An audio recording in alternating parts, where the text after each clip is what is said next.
weather strip, it turns out, has a lot of ground to cover. There's a lot to talk about. When it came down to editing the weather strip footage, I realized it was going to take a few episodes. As it turns out, there are trim pieces, the sail trim for example, and interior pieces, like the rear quarter door cards, that involve weather strip. Some of it felt, some of it rubber. So for continuity's sake, I would like to present the weather strip one after another, since it's going to take multiple episodes, without breaking it up. In order to do that, I need to cover sail trim right now, followed by the restoration of the rear quarter cards and other interior trim pieces that involve weather strip. That way we have a more coherent presentation of the full scope of the job. So brew yourself a cup of joe or pop open a cold one and let's talk shop. And today, in What Else Did the Body Shop Fuck Up?, we have the seat pillar trims that weren't masked or removed from the car when painted. This was the subject of my question of the day from video log 14. Thanks for all the great feedback, by the way. Overwhelmingly, everyone said strip it and get it back to original. Now, I had thought original finish was like the other bright work on the car, shiny.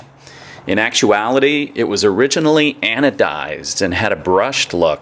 Many thanks to YouTuber Peripheral1 who pointed that out to me. So I'm going to make every effort to get that back to original. Okay, it's finally time to deal with B and C pillar seals and weather stripping. Been putting this one off for a while. First, roll the window down.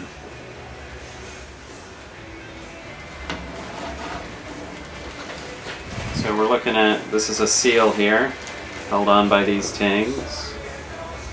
There's a seal in here that's part of the card. We'll be taking the seat belt clip out of the way. This rubber seal will go out. This seal here is wedged into a channel.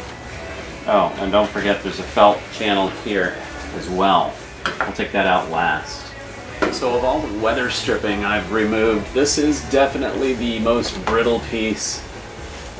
Alright, I'm done playing nice. Out you go. There, now I can get access to the screws. And this channel comes out. Thin strip of foam on the back. It should be noted that there's a notch in the rail. The notch in the rail lines up with a little protrusion in the B-pillar. Okay? And these little tangs come out.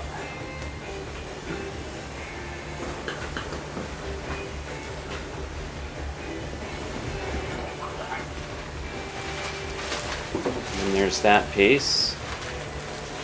Seat belt clip. And that's brittle plastic too. It's ready to break.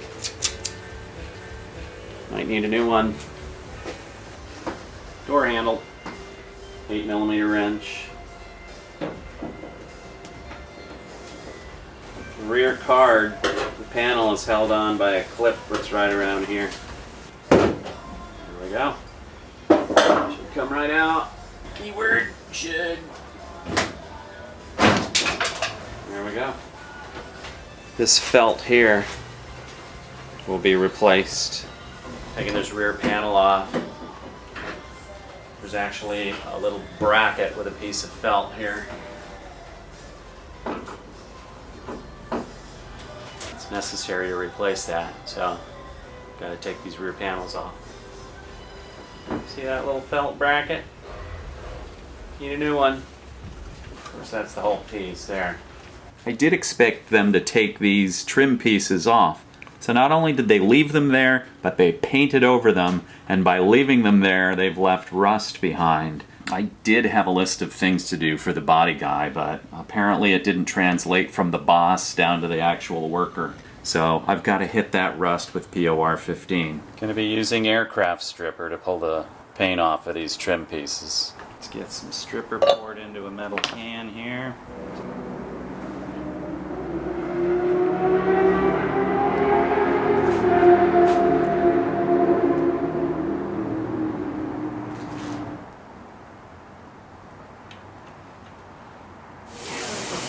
It's more that you want to, it's the actions that They stripped okay. So we're down to the surface where there's some scratches, and I'm going to hit that with sandpaper. I'm going to use 220.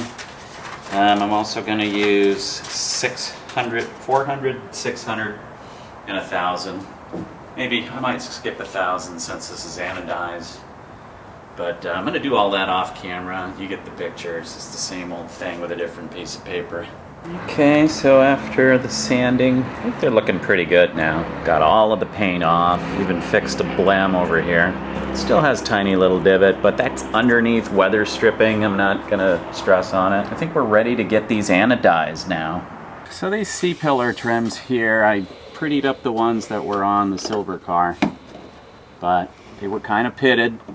It was tough to sand them down enough. I couldn't really sand them down enough.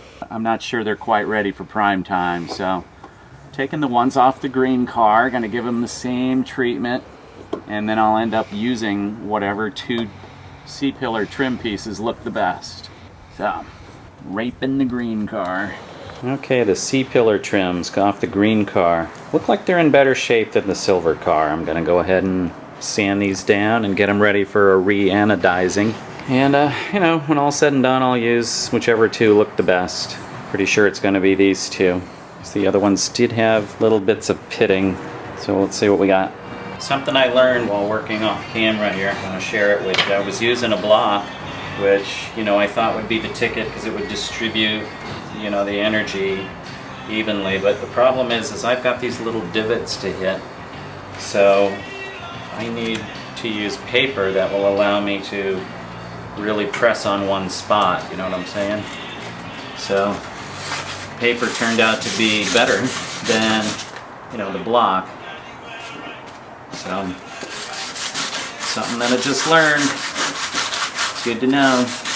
One of the things I've just learned is, you know, to get some of these blems out, these little divots or pitting, I took it to the buffing wheel with some AAA, and you know, these things actually look better polished. And I don't know what's going on, but maybe when you polish them, you know, maybe the polish fills the divot and then shines just like everything around it.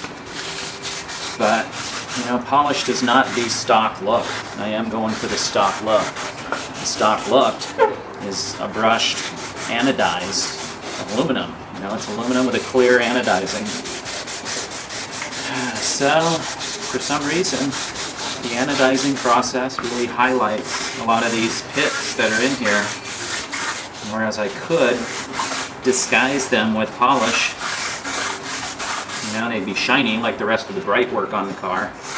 And again, that's not stock. So, I'm just going to stick with the anodizing process. See how it turns out. Always got an extra set here that I can prepare in the other fashion if I want.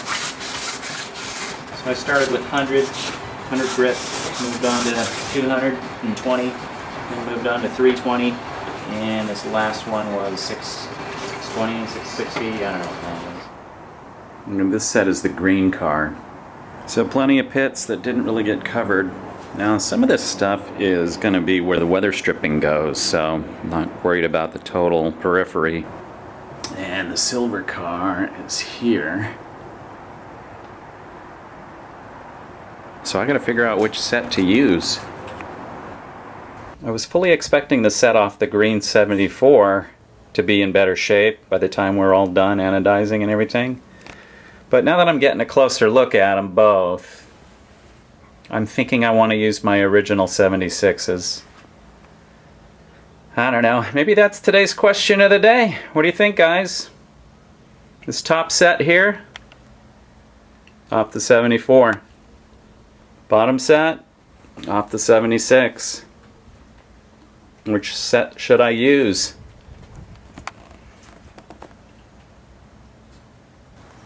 Addressing the rust on the C-pillar rails here. I've got a blue scrubby that is metal prep only. Gonna hit these spots here.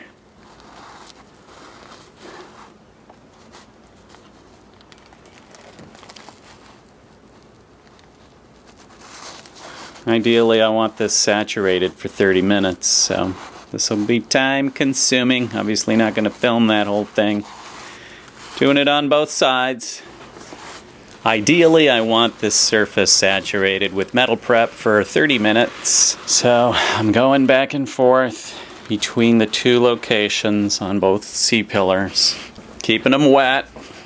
Boring, but necessary. I definitely want the POR 15 to adhere well. The metal prep has zinc phosphate in it that'll keep rust out.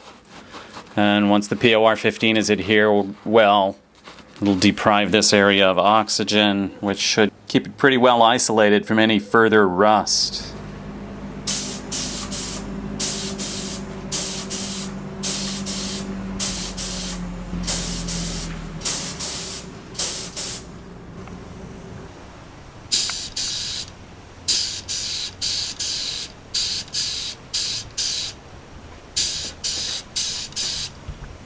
Okay.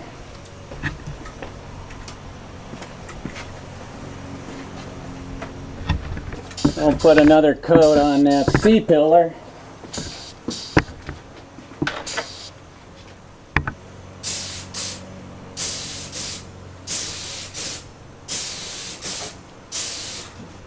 Should be okay. Looking good. So between the cleaner degreaser, the metal prep, which gives it a zinc phosphate coating, and the paint over rust silver, I think these spots on the C-pillar are going to be okay. They were supposed to remove these trim pieces and treat back here and paint, and they shortcutted it. Just another reason I regret giving so many things to the body shop to do, because they didn't get them all. That wraps it up for the rear quarter C-pillar trims. Next up, I'll be restoring some of the interior trim pieces you saw me removing in this episode.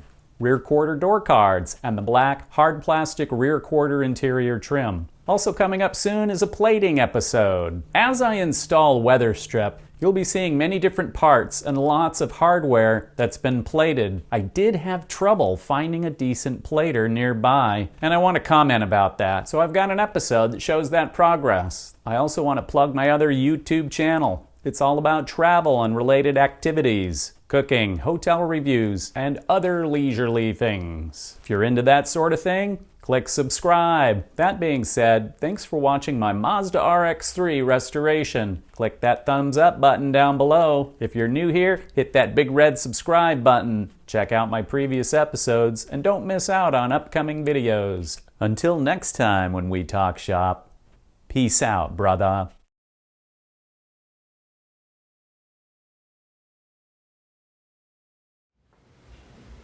Some neighbor's coming home, so his garage door's making a fucking racket. And now there's a fucking airplane going by. So what I need is a soundproof studio booth where I can be recording this shit. This fucking garage ain't working out.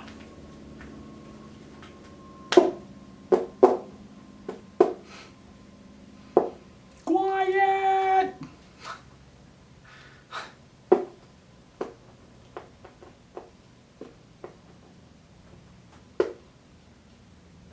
Another plane coming. F***ers. I'm just gonna go. Get that airplane the f*** out. Jesus Christe. Jesus! Quiet on the set. I am gonna build a studio where I can be filming shit. This is f***ing racket.